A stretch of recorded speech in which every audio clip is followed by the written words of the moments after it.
Okay, so that's how my standing stones are. That's kind of how I wanted them to look. Quite happy with that. Obviously the small one I was going to do gemstone to. I might come back to that later, so I can do a piece on doing that. It might be later in this vid because it's going to be a combination of things. Just to catch you up to speed with the egg, I've done a wash over that to pick out the cracks, and that will get a dry brush as well when they're dry. What I'm going to do is put those to one side for the time being, and move on to the things which are going to involve brown. Obviously this actually has some stonework on it as well, so I'm going to use the same approach as I did for the other pieces, but for that one I get to do it. But at the moment I'm just focusing on the browner pieces, which is basically all of the others apart from the damsel in distress, which will be painted like a normal mini, so I might give it a little bit more time. I realise this video is going to start cracking on in length if I don't speed up with my bits. So basically what I'm going to do for this is find a larger brush, which will probably go back to the brush that I use for dry brushing.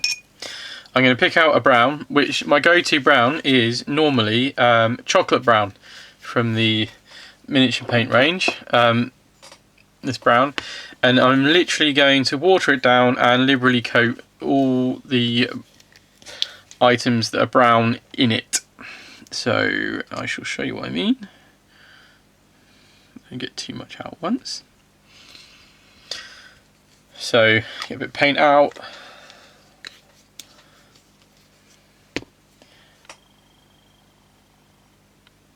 Smash on a bit of water. Too much water, too much. Never fear. Having a good bit of kitchen roll is about. Right. I need to add a bit more paint to that anyway. It needs to be quite liquid, as in runny, because it's not it's just your base coat. You don't want it to be too thick for various reasons. You're going to whack this down, whack a wash over the top of it, and then come back with the colour of choice for the actual brown you're going to use.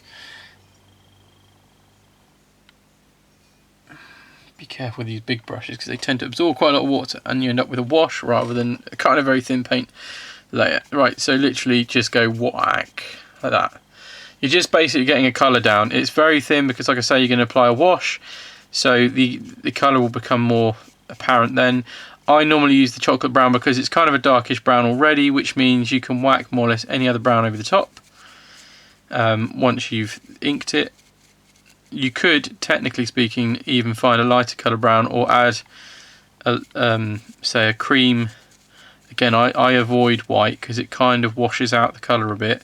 Cream seems to complement most colours a bit better. If it's green, I tend to add a little bit of yellow.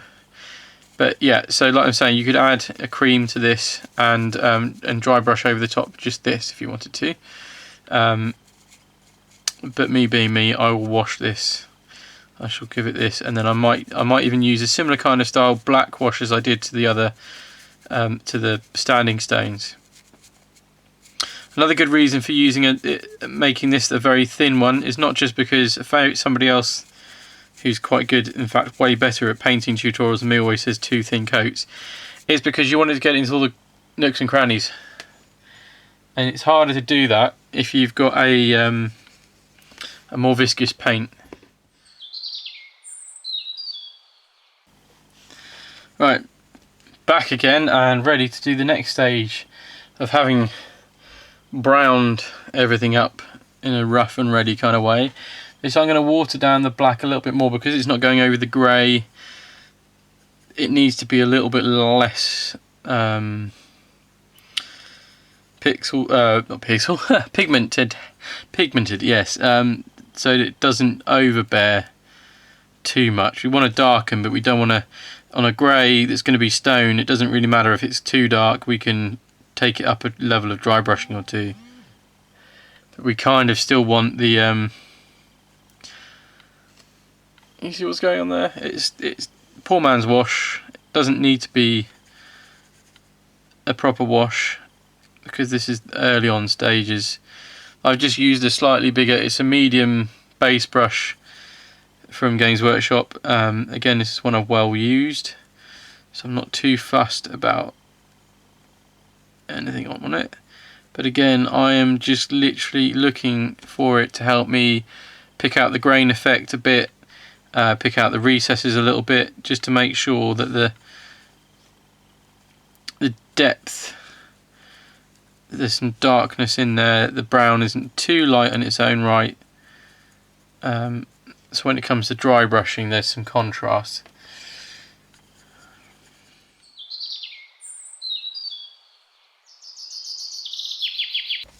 So I've now given them the old once over with that.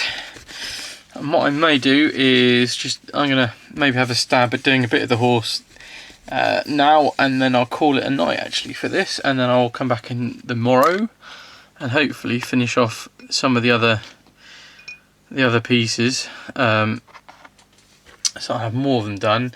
You have a better idea of what they're going to look like. But let's go with the old horse with this one. Now the chestnut brown I've got is quite chestnutty.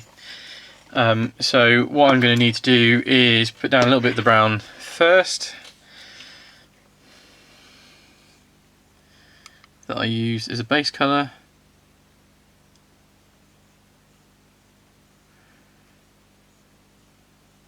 Well, these colours are running out. Stock up at some point. A good amount for the base colour. Give it a little shake. Some of them, the miniature paints, I find vary in consistency. So what you'll notice is that's quite thick and this one is quite runny. So I'm going to add the two together just as an introductory kind of colour, so it isn't too striking the contrast, and then maybe blend it up a bit. It's been a while since I painted an animal, especially a horse, so it's going to be a bit of an interesting one to see how this takes. It's still a bit wet in places, I think. Right. So just start blocking in the colours. I think I'm actually going to need to use a slightly different brush for this, possibly. We'll see how I get with this one first. So yeah, I'm not dry brushing, I am actually painting it on. I'm just making sure that I leave areas of darker paint but not too. I'll make sure this colour's nice and evenly on, so I might need to do this layer twice over the darker stuff. You can use a kind of a dry brushy kind of approach on the tail. Just make sure you drag the brush over in a way that picks out the hairs nicely, really. So this will be the first time that it starts looking not as messy. The colours aren't, the brown and then the black is kind of inconsistent layer, shall I say. So it doesn't look, it looks patchy, looks a bit splodgy, but you'll see that in the long run that's quite a nice base for the other colours that you may want to pick out and use. So there's a bit of its leg.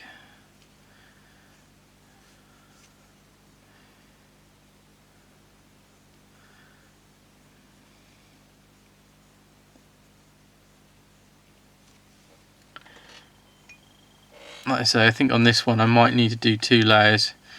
It's quite warm tonight and my paint is drying quite quickly, so it doesn't help, and it's not bringing the most consistent colour.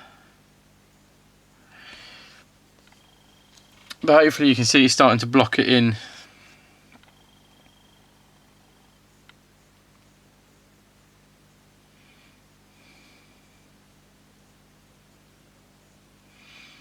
Yeah, some of the black isn't 100% dry yet. Again, that's not such an issue because this isn't going to be the last layer of brown we do, so it might play into our advantage a little bit.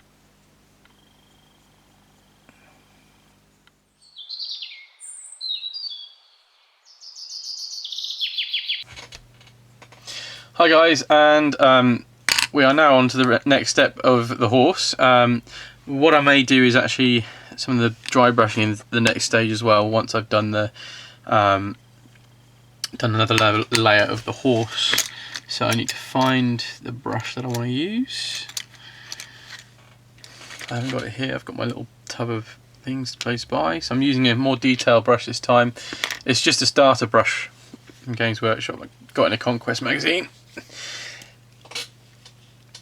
Open up this one, a little bit tight from being dried overnight, so it's still going to be quite a bit brighter, I think, which isn't a huge problem, but I don't like massive contrast, so I'm going to add a little bit of the chocolate brown in again, just to bring it down a slight tone. This can be almost like the top tone when it's done for the highlighting and stuff, but I'm hoping what you guys can see is that even with a relatively rough and ready paint job, you can get a really good result out of these battlefield objectives. If you have more time, you can really go to town, like do the glowing effect better than I did it, and give more detail. There is more detail in these to get out of them, really. So each time you do a coat of paint, the better the colour comes out on them.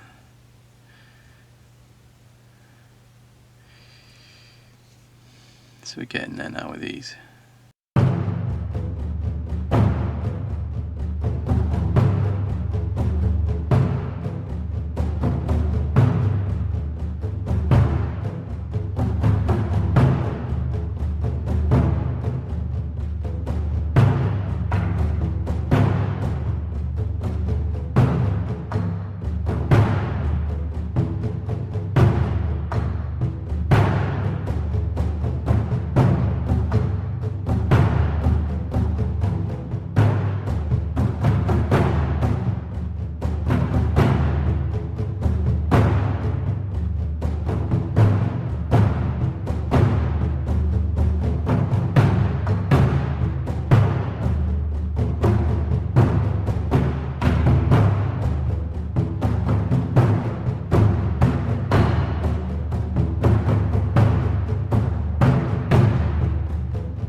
So yeah, now you can see it's blocked in. It's a much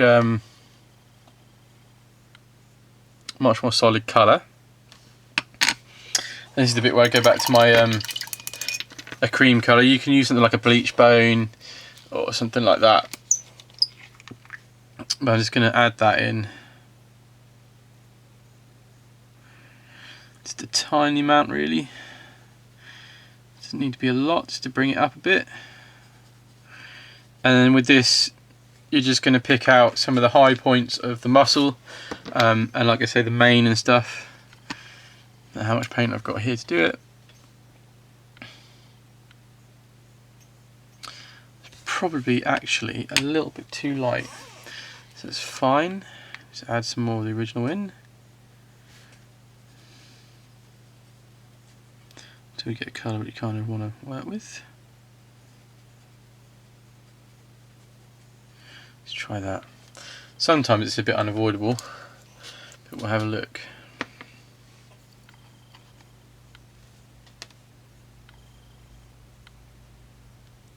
Yeah, that's better. So like I say, don't do it all over, just do it in some of the high points where the muscle is. And you've got your main colour in. This is just helping to define some of the musculature of the horse. Again, that's all there. I'm not making this up. This is all on the figure. So you can tell how good that is. It's got the areas that you can pick out. Bit the forelegs.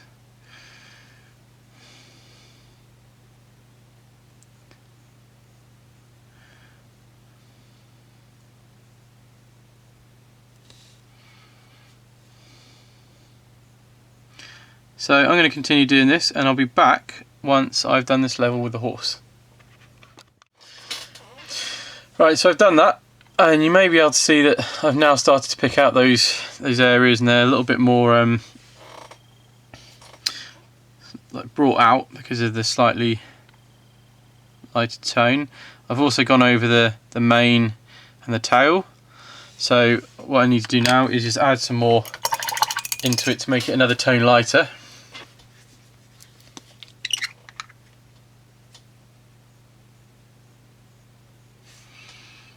Again, try not to add too much, but at this point it doesn't massively matter because this is going to be probably the final layer for me. Because again, I don't want to go into too much.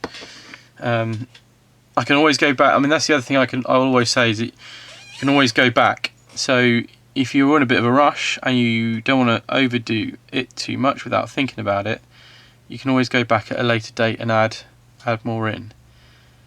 So I tend to add a few spots in. Is how I tend to do this, and then blend it a bit with my finger. So you've definitely got that there. It gives it kind of more of a natural feel. Hopefully you can see that.